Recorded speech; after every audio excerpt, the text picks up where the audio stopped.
Cam also had a passing touchdown to go along with 2 more on the ground in the 35-30 loss, and Michael Vick is still with us. So, Mike, are you surprised that Cam threw for nearly 400 yards? No, I'm not surprised. The entire time I'm watching this football game and I'm watching the offense open up more than it was last week, I had to continue to pinch myself and remind myself that Cam does have an MVP, and Cam played in the Super Bowl, both of which I have never experienced. And, you know, I know how hard that is. Even when he was in Carolina, regardless of what system he was in, he was effective. He knew how to play football. It was never a question of Cam's football acumen.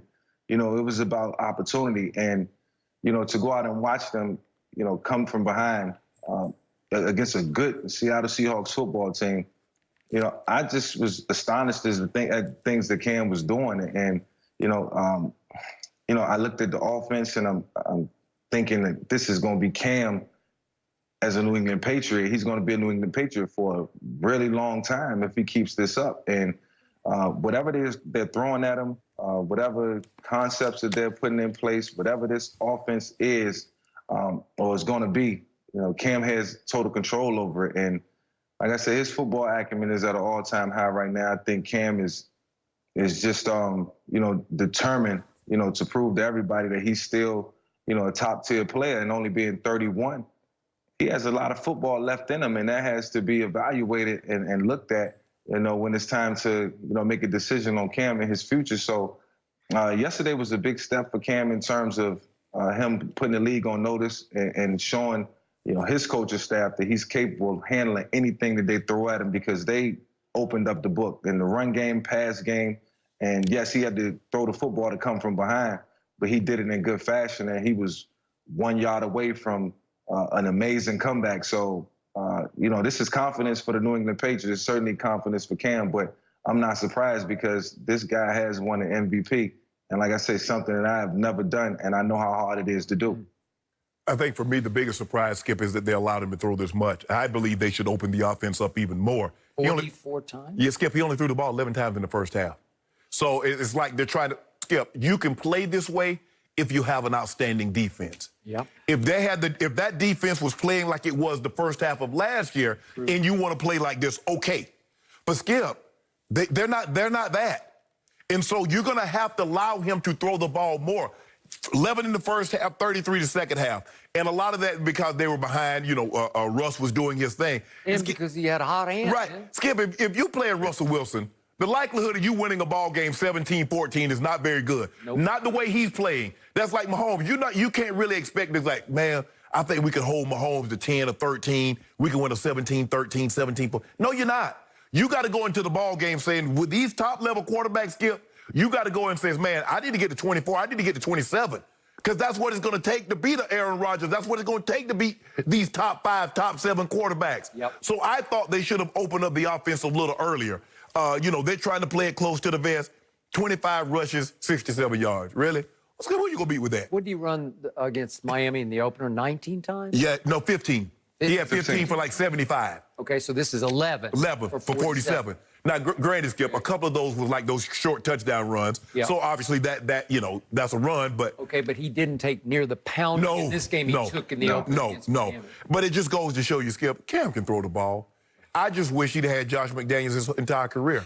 Because now you see somebody that has creativity, that has imagination, that just don't want to think he's a fullback, and then we throw at the tail end. He needed someone that could take advantage of his skill set because he has a very unique skill set. But he showed you last night. And my only concern is Cam healthy, because we hadn't seen him healthy in about 2 years, Skip. If Cam's healthy, like Mike said, he won an MVP. You don't accidentally win an MVP of the league because you have to be good, consistent over 16 games. We've seen guys win Super Bowl MVP, Skip, and then they go somewhere else and we never hear from them again. Larry Brown, he got cut from the Raiders because he couldn't play. Deion Branch went to Seattle, got a big payday, ended up coming right back to the Patriots, Skip. So we've seen that happen. Yep. You don't accidentally, man, oh, man, he lucked up and won that MVP. You don't luck up and win an MVP of a league. Nope. So I'm not surprised that he had this. I'm surprised they allowed him to show what Cam is still capable of doing and I'm glad. So hopefully moving forward, Skip, they'll allow him even more opportunities earlier. I'm not saying, you want to have to throw 45, 50 times a game, but allow him to throw the ball a little earlier because he was dealing last night. N'Keal Harry, Bird, guys that we feel like, whoo, had them guys looking like they could play a little bit, Skip. Even revived Edelman's career. Look at that, a career high. Yes. Yep. Okay, I hear what both you guys just said. I got to tell you, I was shocked by what I saw because that was the best I've seen Cam Newton throw the football since the first month of his career back in September of 2011 when he just set the league on fire. And I've always said it was almost like unfair to Cam because he set his bar so high. In his first pro game, he gets thrown into the fire at Arizona. He throws for 422, and I think, this guy's going to own this league. He comes home against Aaron Rodgers and outguns him even though they lose the game, but he throws for 432. 2 games later, he goes to Chicago and throws for 374. Those are his 3 top games until last night. He almost throws for 400. That's his 3rd most yards. That's the best. He was off the chart last night where I just said, I knew it was in there, but for all these years, that was 9 years ago.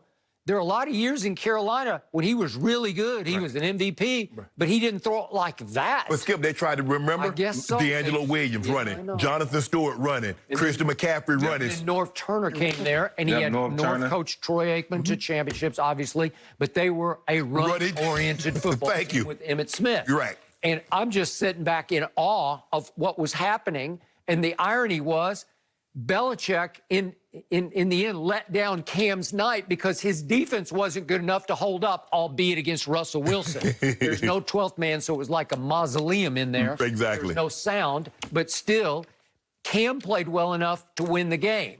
So, Michael, then Shannon and I went back and forth about the last play call. What do you think Cam should have done on the last play of the game? Did you like what the route he took to try to get it to the end zone?